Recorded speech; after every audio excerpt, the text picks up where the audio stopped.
இன்றைக்கி நம்ம ஸ்டஃபிங் பண்ண கத்திரிக்காய் செய்ய போகிறோம். அதுக்கு பாருங்கள், க்ளீன் பண்ணி 4 கட் பண்ணி வச்சுருக்கேன்.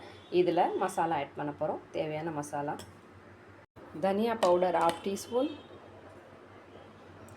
அம்ச்சூர் பவுடர் 1/2 டீஸ்பூன், ட்ரை மாங்காய் பவுடர் 1/4 டீஸ்பூன், மஞ்சத்தூள், ரெட் சில்லி பவுடர் 1/4 டீஸ்பூன், கடலை மாவு 1 டீஸ்பூன், தேவையான சால்ட். இது எல்லாம் மிக்ஸ் பண்ணி நம்ம ஸ்டஃபிங் பண்ண போகிறோம். எல்லாம் மிக்ஸ் பண்ணியாச்சு. கொஞ்சம் ஆயில் ஆட் பண்ணுறோம். அப்போ தான் ஸ்டஃபிங் பண்ண கொஞ்சம் நல்லாயிருக்கும். இங்கே மசாலா பாருங்கள், இந்த ஸ்டேஜ் ரெடி பண்ணணும். நம்ம இப்போ ஸ்டஃப் பண்ண போகிறோம். ஒரு ஃப்ரை பேனில் ஆயில் ஆட் பண்ணியிருக்கேன். அது நல்லா ஹீட் ஆகிடுச்சு. இப்போ இதில் கத்திரிக்காய் ஆட் பண்ண போகிறோம்.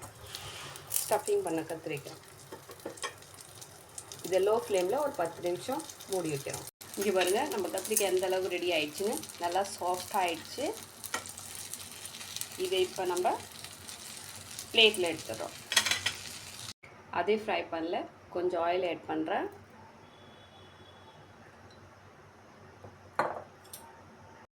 ஜீரா ஆட் பண்ணுறோம். கட் பண்ண வெங்காயம் ஒன்று. இங்கே பாருங்கள், கொஞ்சம் வெங்காயம் வதங்கிடுச்சு. இப்போ நம்ம மசாலா ஸ்டஃபிங் பண்ண மசாலாவை தண்ணி ஊற்றி மிக்ஸ் பண்ணி கொஞ்சம் இதில் ஆட் பண்ணுறோம். பச்சை வாசனை போகிற அளவுக்கு நம்ம இதை வதக்குறோம். லோ ஃப்ளேமில் ஒரு 5 நிமிஷம் வதக்குனா போதும். இங்கே பாருங்கள், நல்லா மசாலா வதங்கிடுச்சு. எண்ணெய் மேலே வந்துடுச்சு. கத்திரிக்காயை இதில் ஆட் பண்ணுறோம். ஃபஸ்ட்டே நம்ம நல்லா சாஃப்டாக வெந்துடுச்சு. ஒரு 2 செகண்ட் வெந்தால் போதும் இதில் மசாலாவில். இங்கே பாருங்கள், செமையாக சூப்பராக ரெடி ஆகிடுச்சு நம்ம ஸ்டஃபிங் கத்திரிக்காய். இப்போ கசூரி மேத்தி ஆட் பண்ண போகிறோம்.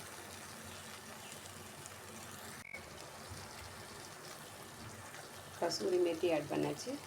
அவ்வளோதாங்க, நம்ம ஸ்டஃபிங் கத்திரிக்காய் ரெடி. Like and subscribe.